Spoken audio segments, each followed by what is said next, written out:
ಶ್ರೀ ಗಣಪತಿ ಶಾರದಾ ಗುರುಭ್ಯೋ ನಮಃ. ಯತ್ರ ಯೋಗೇಶ್ವರ ಕೃಷ್ಣೋ ಯತ್ರ ಪಾರ್ಥೋ ಧನುರ್ಧರಃ ತತ್ರ ಶ್ರೀ ವಿಜಯ ಭೂತಿರ್ಧ್ರುವ ನೀತಿರ್ಮತಿರ್ಮಮ. ಶ್ರೋತೃಗಳಿಗೆ ಶ್ರೀ ಅಳಸಿಂಗರಾಚಾರ್ಯ ವಿರಚಿತ ಶ್ರೀ ವ್ಯಾಸ ಮಹರ್ಷಿ ಪ್ರಣೀತ ಶ್ರೀಮನ್ ಮಹಾಭಾರತದ ಶಾಂತಿ ಪರ್ವದಲ್ಲಿ ಹಿಂದಿನ ಅಧ್ಯಾಯಗಳಿಂದ ಮುಂದುವರೆದ ಪರಾಶರ ಗೀತೆಯಲ್ಲಿ ಧರ್ಮಾಚರಣಕ್ಕೆ ಮನುಷ್ಯ ಜನ್ಮವೇ ಮೇಲೆಂಬುದನ್ನು ನಿರೂಪಿಸುವುದು ಎಂಬ 303ನೆಯ ಅಧ್ಯಾಯಕ್ಕೆ ಸ್ವಾಗತ. ಓ ಜನಕ, ತಂದೆ ತಾಯಿ ಸ್ನೇಹಿತರು ಗುರುಗಳು ಗುರುಪತ್ನಿಯರು ಇವರು ಯಾರು ತಮ್ಮಲ್ಲಿ ಭಕ್ತಿಯಿಲ್ಲದವರಿಗೆ ಸದ್ಬುದ್ಧಿಯನ್ನು ತಿಳಿಸಲಾರರು. ಅಂತಹ ಹಿರಿಯರಲ್ಲಿ ಭಕ್ತಿಯುಳ್ಳವರಾಗಿ ಪ್ರಿಯವನ್ನೇ ನುಡಿಯತಕ್ಕವರಾಗಿ ವಿಧೇಯರಾಗಿ ಅವರಿಗೆ ಕುಶಲವನ್ನು ಕೋರತಕ್ಕವರೇ ತಮ್ಮ ಭಕ್ತಿಗೆ ತಕ್ಕ ಫಲಗಳನ್ನು ಅವರಿಂದ ಪಡೆಯಬಲ್ಲರು. ತಂದೆಯೇ ಮಕ್ಕಳಿಗೆ ಪರದೈವವು, ತಾಯಿಗಿಂತಲೂ ತಂದೆಯೇ ಮೇಲೆನ್ನುವರು. ಲಾಭಗಳಲ್ಲಿ ಜ್ಞಾನ ಲಾಭವೇ ಉತ್ತಮ ಲಾಭವು. ಜಿತೇಂದ್ರಿಯರೇ ಎಲ್ಲಕ್ಕಿಂತಲೂ ಮೇಲಾದ ಮುಕ್ತಿಯನ್ನು ಹೊಂದುವರು. ಕ್ಷತ್ರಿಯನಾದ ಯಾವನು ಯುದ್ಧಕ್ಕೆ ಹೋದ ಮೇಲೆ ಎಲ್ಲ ಕಡೆಗಳಿಂದ ಅಗ್ನಿಮಯವಾದ ಬಾಣಗಳು ಬಿದ್ದು ಸುಡುತ್ತಿರುವಾಗಲೂ ಮುಂದೆ ಬಿದ್ದು ಹೋಗಿ ಗಾಯ ಹೊಂದುವನು. ಅಂತಹವನು ದೇವತೆಗಳಿಗೂ ದುರ್ಲಭವಾದ ಲೋಕಗಳನ್ನು ಹೊಂದಿ ಅಲ್ಲಿ ಸ್ವರ್ಗ ಸುಖಗಳನ್ನು ಯಥೇಚ್ಛವಾಗಿ ಅನುಭವಿಸುವನು. ಯುದ್ಧಕ್ಕೆ ನಿಂತ ಕ್ಷತ್ರಿಯನು ಬಳಲಿದವನನ್ನು, ಭಯಪಟ್ಟವನನ್ನು, ಆಯುಧವು ಮುರಿದು ಹೋದವನನ್ನು, ಕವಚ ರಥ ಮುಂತಾದ ಯುದ್ಧ ಸಾಧನಗಳು ಇಲ್ಲದವನನ್ನು, ಯುದ್ಧಕ್ಕೆ ಹಿಮ್ಮೆಟ್ಟಿದವನನ್ನು, ತನ್ನನ್ನು ರಕ್ಷಿಸಬೇಕೆಂದು ಬೇಡುವವನನ್ನು, ಬಾಲನನ್ನು ವೃದ್ಧನನ್ನು ಹೊಡೆಯಬಾರದು. ರಥ ಕವಚಾದಿ ಪರಿಕರಗಳೊಡನೆ ಯುದ್ಧಕ್ಕೆ ಸಿದ್ಧನಾಗಿ ನಿಂತವನು ತನಗೆ ಸಮಾನನು ಆದ ಕ್ಷತ್ರಿಯನೊಡನೆಯೇ ಯುದ್ಧ ಮಾಡಬೇಕು. ತನಗೆ ಸಮಾನನಿಂದಾಗಲಿ ತನಗಿಂತಲೂ ಪ್ರಬಲನಿಂದಾಗಲಿ ತನಗೆ ಸಂಭವಿಸತಕ್ಕ ಮರಣವೇ ಪ್ರಶಂಸನೀಯವು. ತನಗಿಂತ ದುರ್ಬಲನು ಭೀತನು ಕೃಪಣನು ಆದವನಿಂದ ವಧಕ್ಕೆ ಗುರಿಯಾಗುವುದು ನಿಂದ್ಯವು. ಇದು ಎಲ್ಲರಿಗೂ ತಿಳಿದುದೆ.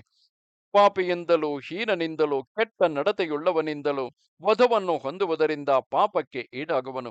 ಅದು ನರಕದಲ್ಲಿಯೂ ತಳ್ಳುವುದು. ಆಯಸ್ಸು ತೀರಿದವನನ್ನು ಯಾವನೂ ರಕ್ಷಿಸಲಾರನು. ಆಯಸ್ಸು ಮುಗಿಯದಿದ್ದವನನ್ನು ಯಾವನೂ ಕೊಲ್ಲಲಾರನು. ತನ್ನಲ್ಲಿ ಪ್ರೀತಿಯುಳ್ಳ ಹಿರಿಯರಿಂದ ತನ್ನ ಕೆಲಸವನ್ನು ಮಾಡಿಸಿಕೊಳ್ಳುವುದು, ಹಿಂಸಾತ್ಮಕವಾದ ಕೆಲಸಗಳನ್ನು ಮಾಡಿಸುವುದು ಯೋಗ್ಯವಲ್ಲ. ಇತರರ ಆಯಸ್ಸನ್ನು ಕೊನೆಗಾಣಿಸುವುದರಿಂದ ತನ್ನ ಆಯಸ್ಸನ್ನು ಹೆಚ್ಚಿಸಲು ಬಯಸುವುದು ಮಹಾಪಾಪವು. ಮರಣವನ್ನು ಎದುರು ನೋಡುತ್ತಿರುವ ಗೃಹಸ್ಥರು ಪುಣ್ಯತೀರ್ಥಗಳ ತೀರದಲ್ಲಿ ಸಕರ್ಮ ನಿರತರಾಗಿದ್ದು ಅಲ್ಲಿ ತಮ್ಮ ಪ್ರಾಣಗಳನ್ನು ತೊರೆಯುವುದು ಶ್ಲಾಘ್ಯವು. ಮನುಷ್ಯನ ಆಯಸ್ಸು ಕ್ಷೀಣಿಸಿದಾಗ ಅವನು ಪಂಚಭೂತಗಳಲ್ಲಿ ಕಲಸಿ ಹೋಗುವನು. ಆಯಸ್ಸು ಮುಗಿದಾಗ ಈ ಮರಣವೆಂಬುದು ಆಕಸ್ಮಿಕವಾಗಿಯೂ ಬರುವುದು. ಕೆಲವು ವೇಳೆ ಸಹಜವಾದ ಕಾರಣಗಳಿಂದ ಪ್ರಾಪ್ತವಾಗುವುದು. ದೇಹವನ್ನು ಪಡೆದ ಮೇಲೆ ಆತ್ಮಹತ್ಯೆ ಮೊದಲಾದ ಕಾರಣಗಳಿಂದ ಬಲಾತ್ಕಾರವಾಗಿ ಶರೀರವನ್ನು ಬಿಡತಕ್ಕವನಿಗೆ ಆ ಪಾಪದಿಂದ ಅದೇ ತರಹದ ಯಾತನಾ ಶರೀರವೇ ತಿರುಗಿ ಪ್ರಾಪ್ತವಾಗುವುದು. ಅಂತಹವನು ಮೋಕ್ಷವನ್ನು ದೃಷ್ಟಿಯಲ್ಲಿ ಇಟ್ಟವನಾದರೂ ಹೀನನೇ ಆಗುವನು. ಅವನು ಒಂದು ಮನೆಯನ್ನು ಬಿಟ್ಟು ಅದೇ ತರಹದ ಇನ್ನೊಂದು ಮನೆಗೆ ಹೋದವನಿಗೆ ಸಮಾನನು.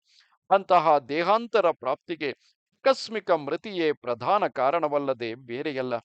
ಪ್ರಾಣಿಗಳು ಹೊಂದತಕ್ಕ ಆ ಹೊಸ ದೇಹವು ಭೂತಗಳಿಗೂ ಪಿಶಾಚಗಳಿಗೂ ಸಂಬಂಧಿಸಿರುವುದು.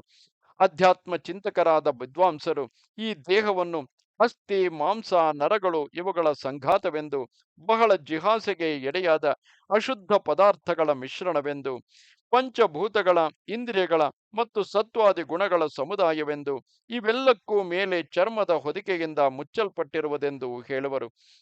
ವಾಸ್ತವವಾಗಿ ಯಾವ ಗುಣಗಳಾಗಲಿ ಅಂದವಾಗಲಿ ಇಲ್ಲದಂತೆ ಜೋಡಿಸಲ್ಪಟ್ಟಿರುವ ಈ ಶರೀರವು ಪೂರ್ವಜನ್ಮದ ಕರ್ಮ ಪರಿಪಾಕದಿಂದ ಮನುಷ್ಯ ರೂಪವನ್ನು ಹೊಂದುವುದು. ಜೀವನು ಅದನ್ನು ತೊರೆದು ಬಿಟ್ಟಾಗ ಅದು ಚೈತನ್ಯವಿಲ್ಲದೆ ನಿಶ್ಚೇಷ್ಟವಾಗಿ ನಿಲ್ಲುವುದು. ಪಂಚಭೂತಗಳು ತಮ್ಮ ತಮ್ಮ ಕಾರಣಗಳಲ್ಲಿ ಲಯಿಸಿದಾಗ ದೇಹವು ಭೂಮಿಯಲ್ಲಿ ಮಣ್ಣಾಗಿ ಹೋಗುವವು. ಈ ಶರೀರವು ಯಾವ ಯಾವ ಸ್ಥಿತಿಯಲ್ಲಿ ಮೃತಿ ಹೊಂದುವುದೋ ಆಯಾ ಕರ್ಮಾನುಗುಣವಾದ ದೇಹದೊಡನೆ ತಿರುಗಿ ಕಾಣಿಸುವುದು. ಆ ದೇಹದಲ್ಲಿ ತಾನು ಪೂರ್ವಜನ್ಮದಲ್ಲಿ ಮಾಡಿದ ಕರ್ಮಗಳ ಫಲವನ್ನು ಅನುಭವಿಸುವುದು. ಜೀವನು ತನ್ನ ಹಿಂದಿನ ದೇಹವನ್ನು ಬಿಟ್ಟೊಡನೆಯೇ ಬೇರೊಂದು ದೇಹದಿಂದ ಜನ್ಮಿಸುವುದಿಲ್ಲ. ಆ ಜೀವನು ಸ್ವಲ್ಪ ಕಾಲದವರೆಗೆ ಆಕಾಶದಲ್ಲಿ ಒಂದು ದೊಡ್ಡ ಮೇಘದಂತೆ ಸುತ್ತುತ್ತಿರುವನು. ಆಮೇಲೆ ಒಂದು ಸ್ಥಾನವನ್ನು ಹಿಡಿದು ಜನ್ಮವೆತ್ತುವನು. ಆತ್ಮವು ಮನಸ್ಸಿಗಿಂತಲೂ ಮೇಲಾದುದು, ಮನಸ್ಸು ಇಂದ್ರಿಯಗಳಿಗಿಂತಲೂ ಮೇಲಾದುದು. ಸ್ಥಾವರ ಜಂಗಮಗಳಲ್ಲಿ ಜಂಗಮಗಳು ಮೇಲೆನಿಸುವವು.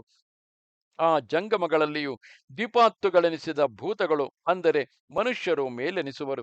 ದ್ವಿಪಾತ್ತುಗಳಲ್ಲಿಯೂ ದ್ವಿಜರು ಮೇಲೆನಿಸುವರು. ದ್ವಿಜರಲ್ಲಿಯೂ ಪ್ರಜ್ಞಾವಂತರು, ಪ್ರಾಜ್ಞರಲ್ಲಿಯೂ ಆತ್ಮಜ್ಞಾನವುಳ್ಳವರು ಮೇಲೆನಿಸುವರು. ಆತ್ಮಜ್ಞರಲ್ಲಿಯೂ ಗರ್ವವಿಲ್ಲದವರು ಮೇಲೆನಿಸುವರು. ಮನುಷ್ಯರಿಗೆ ಜನ್ಮದೊಡನೆಯೇ ಮರಣವು ಸಿದ್ಧವಾಗಿ ಏರ್ಪಟ್ಟಿರುವುದು. ಪ್ರಜೆಗಳು ಸತ್ವಾದಿ ಗುಣಗಳಿಂದ ಪ್ರೇರಿತರಾಗಿ ಎಂದಿದ್ದರೂ ಕೊನೆಗಾಣತಕ್ಕ ಕರ್ಮಗಳನ್ನು ನಡೆಸುವರು. ಮನುಷ್ಯನು ಸಾಯುವಾಗಲೂ ಸೂರ್ಯನು ಉತ್ತರಾಯಣದಲ್ಲಿರುವಾಗ ಪುಣ್ಯ ನಕ್ಷತ್ರದಲ್ಲಿ ಪುಣ್ಯ ಮುಹೂರ್ತದಲ್ಲಿ ಮರಣವನ್ನು ಹೊಂದಿದರೆ ಅವನು ಪುಣ್ಯಶಾಲಿ ಎಂದು ಹೇಳಲ್ಪಡುವನು. ಲೋಕದಲ್ಲಿ ತನ್ನ ಪಾಪಗಳನ್ನೆಲ್ಲ ನೀಗಿಸಿ ಶುದ್ಧನಾಗಿ ತನ್ನ ಶಕ್ತ್ಯಾನುಸಾರವಾಗಿ ಕರ್ಮಗಳನ್ನೆಲ್ಲ ನಡೆಸಿದವನಾಗಿ ಪ್ರಾಣಿ ಹಿಂಸೆಯನ್ನು ಮಾಡದೆ ಸಹಜವಾಗಿ ಬರತಕ್ಕ ಮರಣದಿಂದಲೇ ಸಾಯುವವನು ಧರ್ಮಾತ್ಮನು. ವಿಷವನ್ನು ಕುಡಿಯುವುದು, ಉರುಳು ಹಾಕಿಕೊಳ್ಳುವುದು, ಬೆಂಕಿಯಲ್ಲಿ ಬೀಳುವುದು, ಕಳ್ಳರ ಕೈಗೆ ಸಿಕ್ಕಿ ಸಾಯುವುದು, ಕೋರೆಯುಳ್ಳ ಮೃಗಗಳಿಂದ ಕಚ್ಚಲ್ಪಟ್ಟು ಮೃತಿಯನ್ನು ಹೊಂದುವುದು, ಇವೆಲ್ಲ ಕೇವಲ ಹೀನಗಳಾದ ಮರಣವೆನಿಸುವುದು. ಪುಣ್ಯಶಾಲಿಗಳು ಎಷ್ಟೇ ಬಾಧೆಯನ್ನು ಕೊಡತಕ್ಕ ಆದಿ ವ್ಯಾಧಿಗಳಿಂದ ಪೀಡಿತರಾಗಿದ್ದರೂ ಇಂತಹ ಮರಣವನ್ನು ಹೊಂದಲಾರರು. ಪುಣ್ಯಾತ್ಮರ ಪ್ರಾಣಗಳು ಸೂರ್ಯಮಂಡಲವನ್ನು ಭೇದಿಸಿಕೊಂಡು ಬ್ರಹ್ಮಲೋಕಕ್ಕೆ ಹೋಗುವುದು. ಸಮವಾದ ಪುಣ್ಯ ಪಾಪಗಳುಳ್ಳ ಮಧ್ಯಮರು ಮಧ್ಯಮ ಲೋಕದಲ್ಲಿ ಇರುವರು. ಪಾಪಕರ್ಮಿಗಳ ಪ್ರಾಣಗಳು ಅಧೋಲೋಕವನ್ನು ಸೇರುವವು. ಮನುಷ್ಯನಿಗೆ ಅಜ್ಞಾನವೆಂಬುದೊಂದೇ ಶತ್ರು. ಅದು ಹೊರತು ಎರಡನೆಯ ಶತ್ರುವಿಲ್ಲ. ಆ ಅಜ್ಞಾನವು ಆವರಿಸಿದಾಗ ಮನುಷ್ಯನು ಅತಿ ಘೋರ ಕರ್ಮಗಳನ್ನು ಆಚರಿಸುವನು. ಆದುದರಿಂದ ಆ ಅಜ್ಞಾನವೆಂಬ ಪ್ರಬಲ ವೈರಿಯನ್ನು ಎದುರಿಸಿ ನಿಗ್ರಹಿಸಬೇಕು. ಇದಕ್ಕಾಗಿ ವೃದ್ಧರನ್ನು ಉಪಾಸಿಸಬೇಕು. ಈ ಕಾರ್ಯವು ದೃಢ ಪ್ರಯತ್ನದಿಂದ ಸಾಧ್ಯವು. ಪ್ರಜ್ಞೆ ಎಂಬ ಬಾಣದಿಂದ ಭೇದಿಸಿದಾಗಲೇ ಆ ಅಜ್ಞಾನವು ಅಡಗುವುದು. ಧರ್ಮಶ್ರದ್ಧೆಯುಳ್ಳವನು ಮೊದಲು ವೇದಗಳನ್ನೋದಿ ತಪಸ್ಸನ್ನು ಹಿಡಿದು ಬ್ರಹ್ಮಚರ್ಯವನ್ನು ನಡೆಸಬೇಕು. ಆಮೇಲೆ ಗೃಹಸ್ಥನಾಗಿ ಯಜ್ಞಗಳನ್ನು ನಡೆಸಿ ವಂಶವೃದ್ಧಿಗಾಗಿ ಸಂತಾನವನ್ನು ಪಡೆಯಬೇಕು. ಆಮೇಲೆ ಅದಕ್ಕೆ ಮೇಲೆ ಜಿತೇಂದ್ರಿಯನಾಗಿ ಮೋಕ್ಷವನ್ನು ಉದ್ದೇಶಿಸಿ ವನಕ್ಕೆ ಹೋಗಬೇಕು. ಮನುಷ್ಯನು ಭೋಗಗಳನ್ನೆಲ್ಲ ಬಿಟ್ಟರೂ ತನ್ನ ದೇಹವನ್ನು ಬಹಳವಾಗಿ ಕಂದಿಸಬಾರದು. ಎಲ್ಲ ಜನ್ಮಗಳಲ್ಲಿ ಮನುಷ್ಯ ದೇಹವೆಂಬುದು ಚಂಡಾಲ ಜನ್ಮವಾಗಿದ್ದರೂ ಮೇಲಾದುದೇ. ಮನುಷ್ಯ ಜನ್ಮವು ಬಹಳ ಶ್ಲಾಘ್ಯವು. ಏಕೆಂದರೆ ಮನುಷ್ಯ ಜನ್ಮದಲ್ಲಿಯೇ ಪುಣ್ಯ ಕರ್ಮಗಳನ್ನು ನಡೆಸಿ ತನ್ನನ್ನು ರಕ್ಷಿಸಿಕೊಳ್ಳಬಹುದು. ಮನುಷ್ಯರು ತಾವು ಈ ಜನ್ಮದಿಂದ ಪತಿತರಾಗಬಾರದೆಂದು ಬಹಳ ಎಚ್ಚರಿಕೆಯಿಂದ ಶ್ರುತಿ ಪ್ರಮಾಣಗಳನ್ನು ಅನುಸರಿಸಿ ಧರ್ಮ ಕಾರ್ಯಗಳನ್ನು ನಡೆಸುವರು.